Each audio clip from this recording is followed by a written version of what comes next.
കൃഷ് രണ്ടും കൽപ്പിച്ചു. ദിവിൻ്റെ അരികിൽ ചെന്ന് ഇല്ലാത്ത കാരണം ഉണ്ടാക്കി നന്ദുവിനെ വിളിച്ചു. അല്പം മാറി നിന്ന് സംസാരിക്കുമ്പോൾ ആഡിസും ഡിവിനും പരസ്പരം തംസപ്പ് കാണിച്ചു. നന്ദ, എന്താ നിന്റെ ഉദ്ദേശം? കൃഷ് അവളോട് ചോദിച്ചു. പറ്റിയ പെട്ടെന്ന് ഫുഡ് കഴിക്കണം, എന്നിട്ട് ഇവിടെ നിന്ന് മെല്ലെ എസ്കേപ്പായി ഒന്നുറങ്ങണം. അത് കഴിഞ്ഞ് ദിവിൻ ചേട്ടൻ്റെ കൂടെ പുറത്തൊന്ന് പോകണം. ദിവിൻ ചേട്ടൻ? അവൻ നിന്റെ ആരാ? എൻ്റെ ഫ്രണ്ട്. ആണല്ലോ. ഞാൻ നിന്റെ ആരാ? നീയും എൻ്റെ ഫ്രണ്ട്. അതല്ല, ഇവിടെ ആൻറ്റിയുടെയും അങ്കിളുടെയും മുന്നിൽ ഞാൻ നിന്റെ ആരാ? അത് പിന്നെ ഹസ്ബൻഡ്. അങ്ങനെയാണല്ലോ നമ്മൾ പറഞ്ഞത്. എന്താ നീ ഇത് മാറ്റി പറഞ്ഞാ? ഞാൻ മാറ്റി പറഞ്ഞിട്ടൊന്നുമില്ല. നീ ആയിട്ട് പറയാതിരുന്നാൽ മതി. എടി, ഇവിടെ മൊത്തം നമ്മൾ ഹസ്ബൻഡ് ആൻഡ് വൈഫ് ആണെന്ന് അറിഞ്ഞു കഴിഞ്ഞു. ഇനി അല്ലെന്ന് തെളിഞ്ഞാ എല്ലാവരും കൂടി നമ്മളെ പിടിച്ച് പോലീസിൽ ഏൽപ്പിക്കും. അതിന് ഞാനെന്ത് ചെയ്തെന്നാ കൃഷ്? ഒന്നും ചെയ്തില്ലേ? കെട്ടിയോനായ എന്നെ ഇവിടെ തനിച്ചു നിർത്തി നീ അവനോട് കിന്നാരം പറഞ്ഞാൽ അവരൊക്കെ എന്ത് കരുതും? അതുകൊണ്ടേ ഇവരുടെ മുന്നിൽ വെച്ചെങ്കിലും എന്നോടൊന്ന് സഹകരിക്കേ. ആർക്കും ഒരു സംശയവും തോന്നാൻ പാടില്ല, അത്രേ ഞാൻ ഉദ്ദേശിച്ചുള്ളൂ. കൃഷ് പറഞ്ഞത് ശരിയാണെന്ന് അവൾക്കും തോന്നി. ആർക്കും ഒരു സംശയത്തിനും ഇട കൊടുക്കാതെ ഇരുവരും ഒരുമിച്ച് നടന്നു.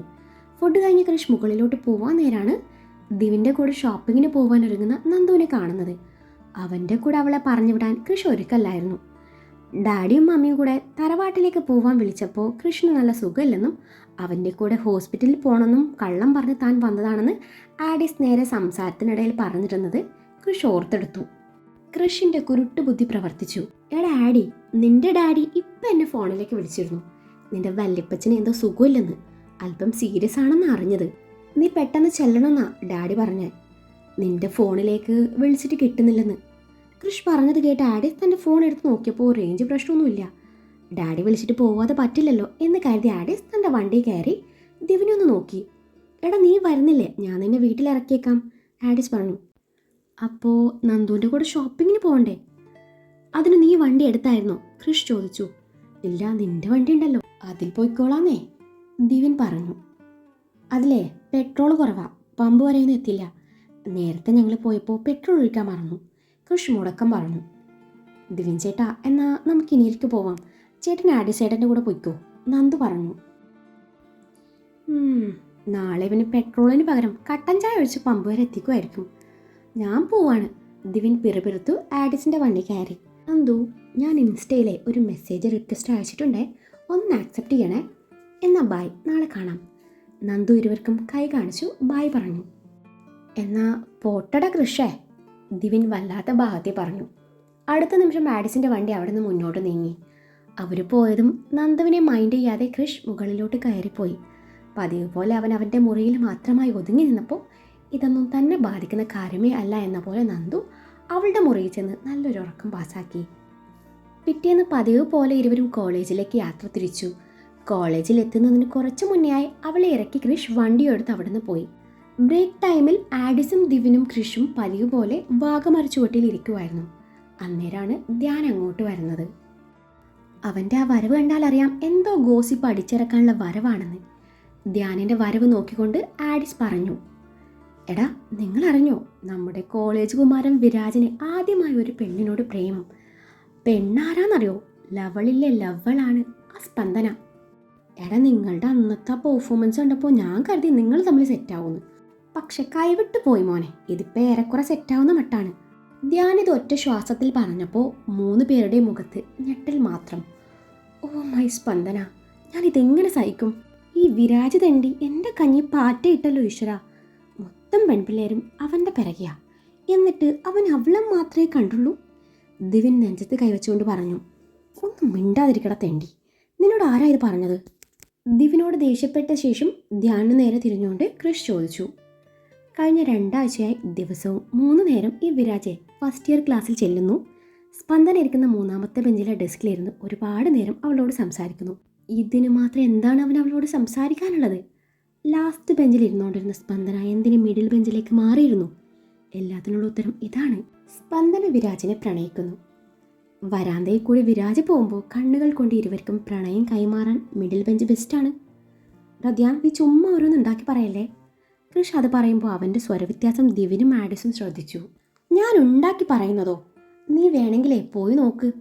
രണ്ടുപേരും ക്ലാസ്സിലിരുന്ന് പ്രേമിക്കുന്നത് കണ്ടിട്ട് സഹിക്കാൻ പറ്റാഞ്ഞിട്ടാണ് ഞാൻ ഇങ്ങോട്ട് വന്നത്.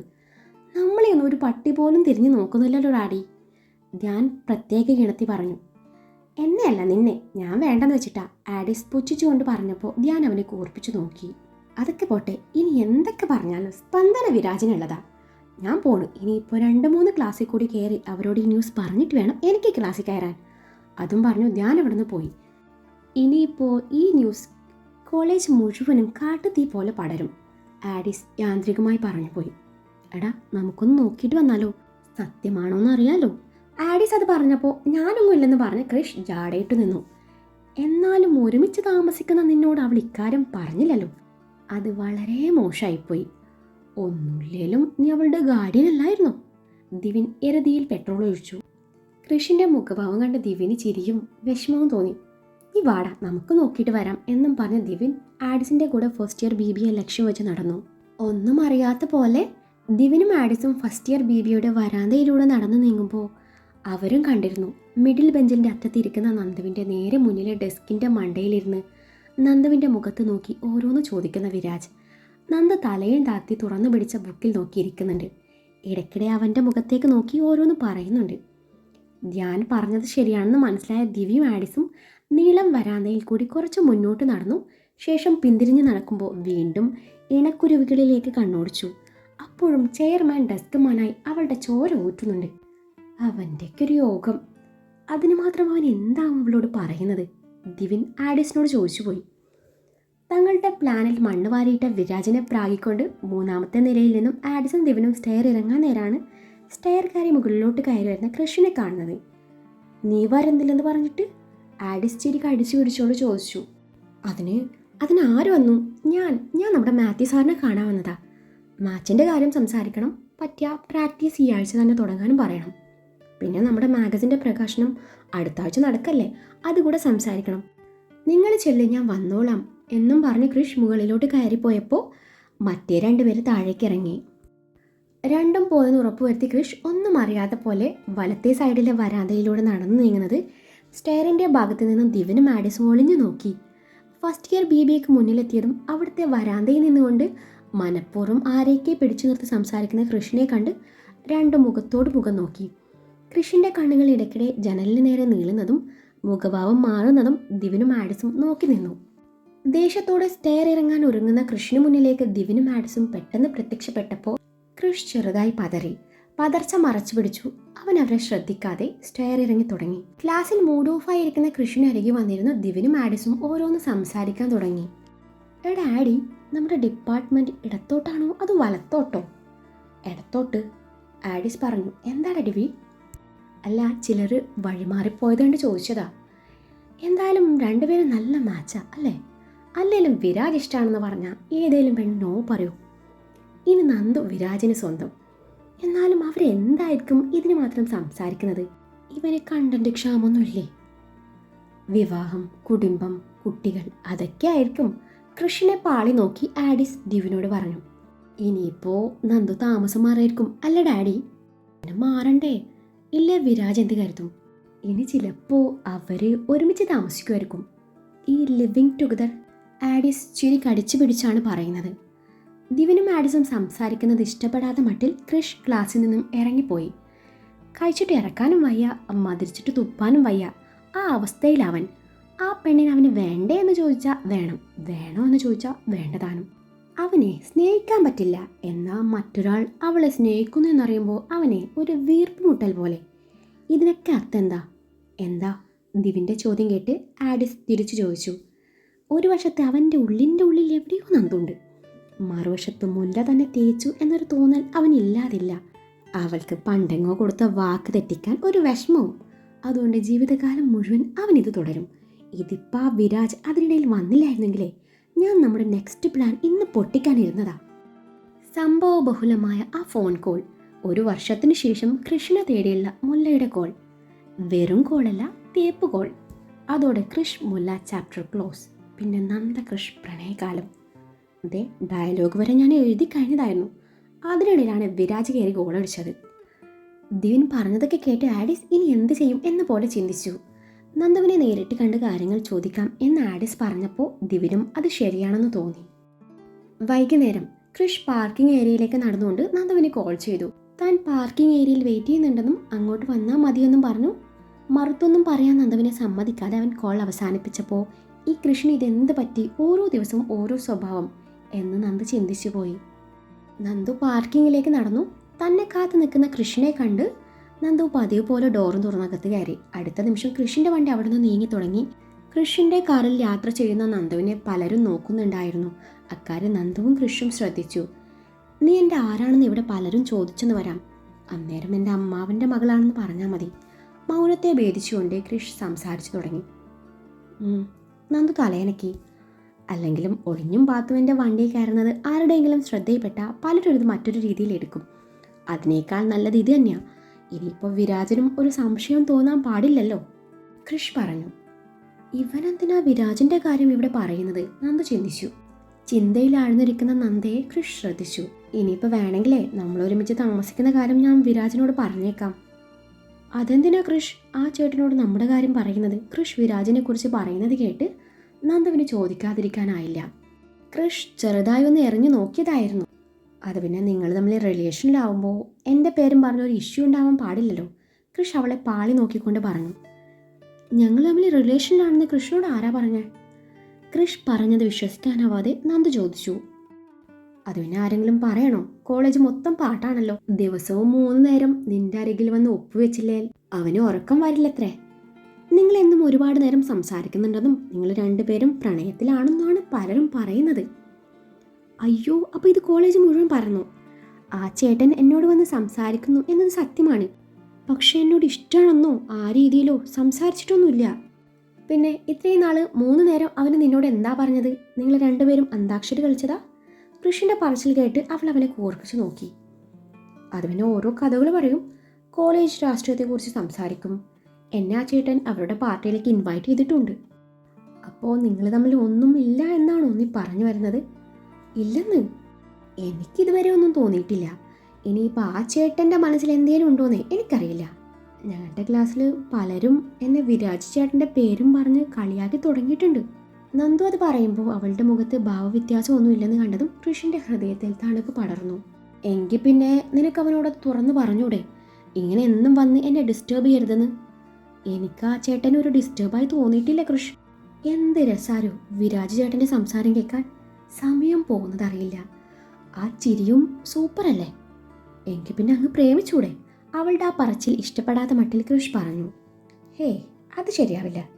ഈ അടിവയറ്റിൽ മഞ്ഞ് വീഴുന്ന ആ ഒരു ഫീൽ ഉണ്ടല്ലോ, ആ ചേട്ടനെ കാണുമ്പോൾ എനിക്കത് തോന്നില്ല കൃഷ്. പിന്നെ എങ്ങനെ പ്രേമിക്കും? അത് കേട്ടതും കൃഷിൻ്റെ ഉള്ളം എന്തിനെന്നറിയാതെ സന്തോഷിച്ചു.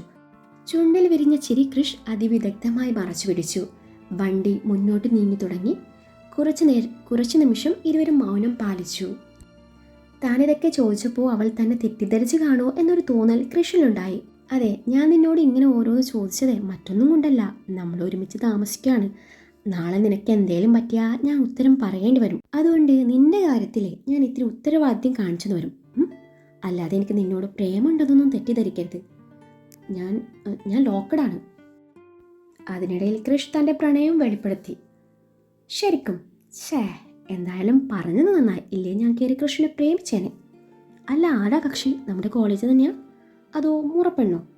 ഇനി ഇത് രണ്ടും അല്ലേ? നന്ദു ആകാംക്ഷയോട് ചോദിച്ചു. അതൊക്കെ നീ എന്തിനറിയുന്നേ? കൃഷ് ജാട ഇറക്കി. അത് ശരി, കൃഷിന് എൻ്റെ മേലെ ഉത്തരവാദിത്തം കാണിക്കാമെങ്കിലേ എനിക്കും തിരിച്ചു കാണിക്കാം. നാളെ നിനക്ക് എന്തെങ്കിലും പറ്റിയാൽ ഞാനും കുടുങ്ങില്ലേ? എനിക്കെന്ത് പറ്റാൻ? എനിക്കൊന്നും പറ്റില്ല. ശരി, സമ്മതിച്ചു. കൃഷ്, നിന്റെ ലവ് സ്റ്റോറി പറ, ഞാനും കൂടി കേൾക്കട്ടെ. അത് കേട്ടിട്ട് വേണം എനിക്ക് പ്രേമിക്കണോ വേണ്ടയോ എന്ന് തീരുമാനിക്കാൻ. ഇനി ഒരിക്കൽ പറയാം. ശരി. കൃഷ്, നിന്റെ ലവർക്കറിയോ നമ്മൾ ഒരുമിച്ച് താമസമാണെന്ന്?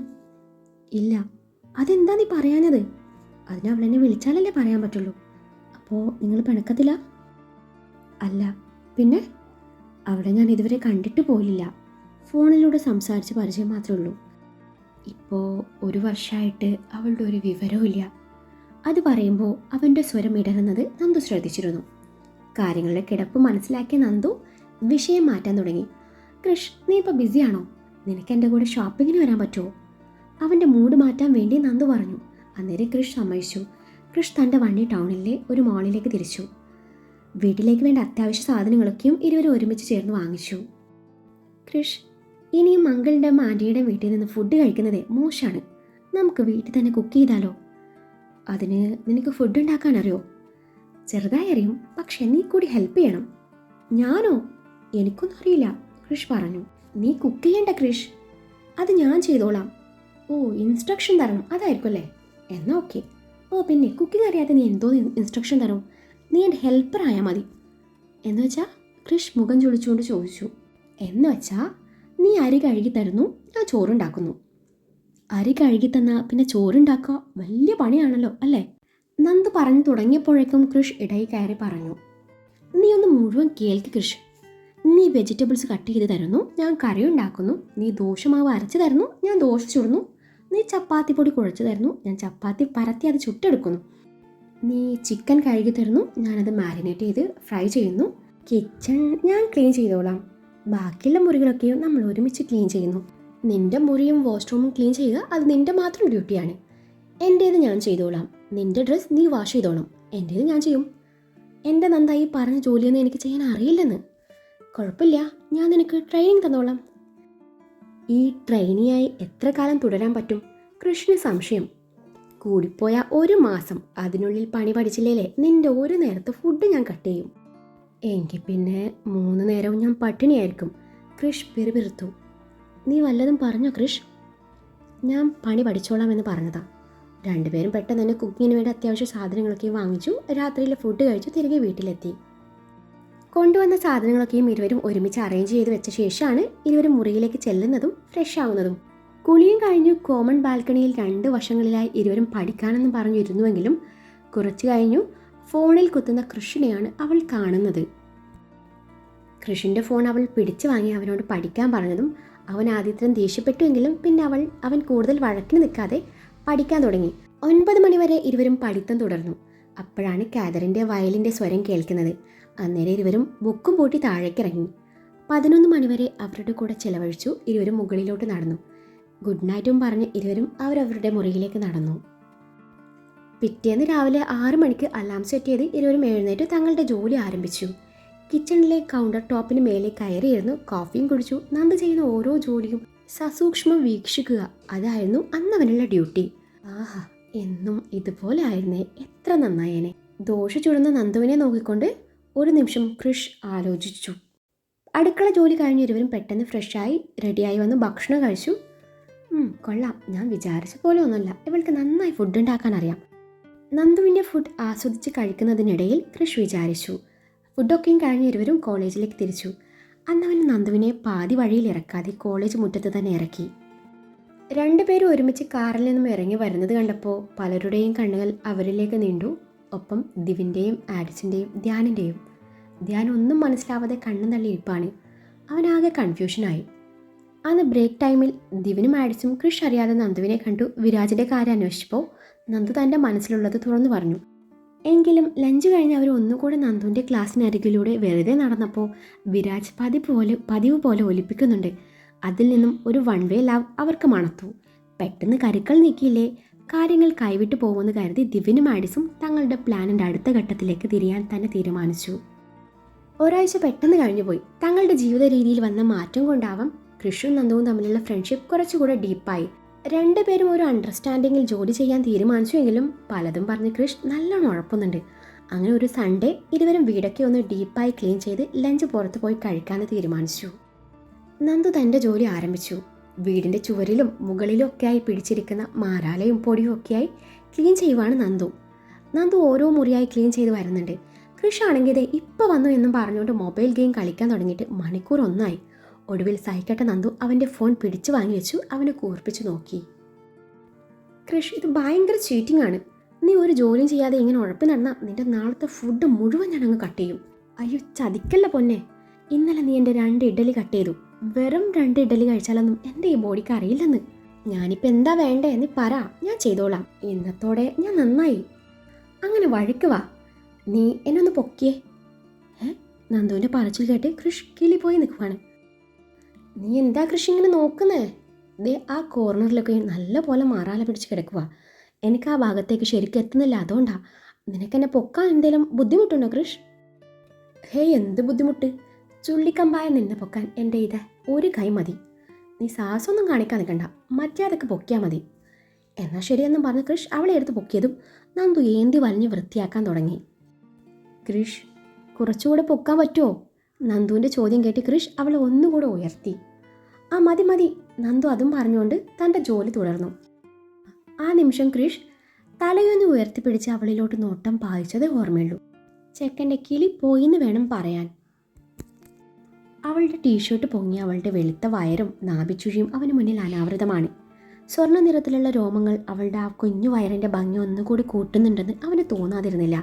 താൻ എന്തായി ചെയ്യുന്നത് ബോധ്യം വന്നതും അവൻ തല കുടഞ്ഞു നോട്ടം മാറ്റി. കഴിഞ്ഞു നന്ദാ, താഴെ ഇറക്കട്ടെ? അറിയാതെ തൻ്റെ കണ്ണുകൾ അങ്ങോട്ട് പിന്നെയും നീണ്ടാലോ എന്ന് ഭയന്ന് കൃഷ് ധൃതി കൂട്ടി. ഒരു മിനിറ്റ്, കൃഷ് ഇങ്ങോട്ട് നോക്കിക്കേ, ക്ലീനായില്ലേ? വീട് നീറ്റായി വെക്കണമെന്നേ ഇന്നലെയും ആൻറ്റി പറഞ്ഞിരുന്നു. ഇവളെന്നെ ചീത്തയാക്കി അടങ്ങും എന്നും പിറുപിറുത്ത് അവൻ തലയുയർത്തി നോക്കി. അന്നേരം അവളുടെ വയറിലേക്ക് നോട്ടം എത്താതിരിക്കാൻ അവൻ പാടുപെടുന്നുണ്ടായിരുന്നു. അവൻ തല ഉയർത്തിപ്പിടിച്ച വേളയിലാണ് ചൂലി കിടക്കുന്ന പൊടി അവൻ്റെ കണ്ണിലേക്ക് വീഴുന്നത്. കണ്ണിൽ കരട് വീണതും അവളെ പ്രാഗിക്കൊണ്ട് അവൻ അവളെ താഴെ ഇറക്കി.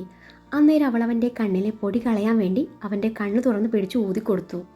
ഈ ഒരു സമയത്താണ് ആഡിസും ദിവനും അങ്ങോട്ട് കയറി വരുന്നത്. കൃഷിൻ്റെ കണ്ണിലേക്ക് ഊതിക്കൊടുക്കുന്ന നന്ദു. പക്ഷേ പുറമെ നിന്ന് ആരെങ്കിലും കയറി വന്ന് നോക്കിയാണെങ്കിൽ രണ്ട് ഉമ്മയ്ക്കാണെന്നേ തോന്നുള്ളൂ. അത് തന്നെ അവരും കരുതിയുള്ളൂ. പാവങ്ങൾ അങ്ങോട്ട് ഉമ്മിച്ചോട്ടെ, തങ്ങളായിട്ട് അവരുടെ ഉമ്മയിൽ മണ്ണ് വാരിയിടുന്നില്ല. ഞങ്ങൾക്ക് എങ്ങനെയും ഇതുപോലുള്ള യോഗമൊന്നുമില്ല. യോഗമുള്ളവൻ അങ്ങ് ആഘോഷിക്കട്ടെ, അല്ല പിന്നെ. ഞങ്ങളോട് ജാട ഇറക്കി ഇവിടെ ഉമ്മിച്ച് കളിക്കുക കൊച്ചു കള്ളൻ എന്നും പറഞ്ഞ് രണ്ടോ നഖം കടിച്ചു നാണത്തോടെ താഴെ ഇറങ്ങി. പോയൊന്ന് നോക്കിക്കേ കൃഷ്, ഊതിക്കഴിഞ്ഞ് നന്ദു അവനോട് പറഞ്ഞതും അവൻ കണ്ണ് തിരുമ്മിക്കൊണ്ട് കണ്ണ് തുറക്കാൻ ശ്രമിച്ചു. അവൻ്റെ കലങ്ങിയ കണ്ണുകളിലേക്ക് നന്ദു ഒരു നിമിഷം നോട്ടം പായിച്ചു. തൻ്റെ മുഖത്തേക്ക് കിമ ചിമ്മാതെ നോക്കി നിൽക്കുന്ന ആ നന്ദു ആ നിമിഷം രണ്ടുപേരുടെയും നോട്ടങ്ങൾ തമ്മിൽ കൊരുത്തു വലിച്ചു. സ്വബോധത്തിലേക്ക് വന്നതും ഇരുവരും നോട്ടം പിൻവലിച്ചു. കുറച്ചധികം നേരം കഴിഞ്ഞതും ആഡിസും ദിവനും കോളിംഗ് ബെൽ പ്രസ് ചെയ്തിട്ടാണ് അങ്ങോട്ട് കയറി വന്നത്. ആഡിസും ദിവനും വന്നതും കൃഷും നന്ദുവും പെട്ടെന്ന് റെഡിയായി. നന്ദുവും കൃഷും ഒരു കാറിലും ആഡിസും ദിവനും മറ്റൊരു കാറിലുമായിരുന്നു യാത്ര. 4 പേരും ഒരുമിച്ചു ലഞ്ചൊക്കെ കഴിച്ചു ചെറുതായി കറങ്ങി മടങ്ങി.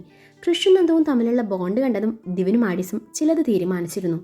അതിൻ്റെ ഭാഗമായിട്ടാണ് ഇരുവരും ഒരു പബ്ലിക് ബൂത്തിൽ കയറുന്നതും കൃഷിൻ്റെ നമ്പറിലേക്ക് കോൾ ചെയ്യുന്നതും. ആഡിസിൻ്റെ കസിൻ ലിഡിയയെ കൊണ്ടാണ് കൃഷിൻ്റെ നമ്പറിലേക്ക് വിളിപ്പിക്കുന്നത്. മുല്ല കൃഷിന് പലപ്പോഴും വിളിച്ചിരുന്നത് പബ്ലിക് ബൂത്തിൽ നിന്നായിരുന്നു, അതും പല പല സ്ഥലത്തുള്ള ബൂത്തിൽ നിന്നും.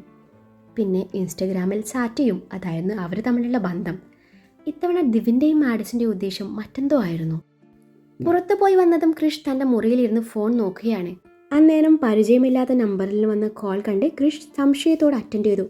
കൃഷ്, ഇത് ഞാനാ, മുല്ല. ഒരു പെൺസ്വരം. ആ പേര് കേട്ടതും കൃഷ് ശ്വാസമെടുക്കാൻ പോലും മറന്നുപോയിരുന്നു. സന്തോഷമാണോ സങ്കടമാണോ എന്നൊന്നും വേർതിരിച്ചെടുക്കാൻ പറ്റാത്ത അവസ്ഥ.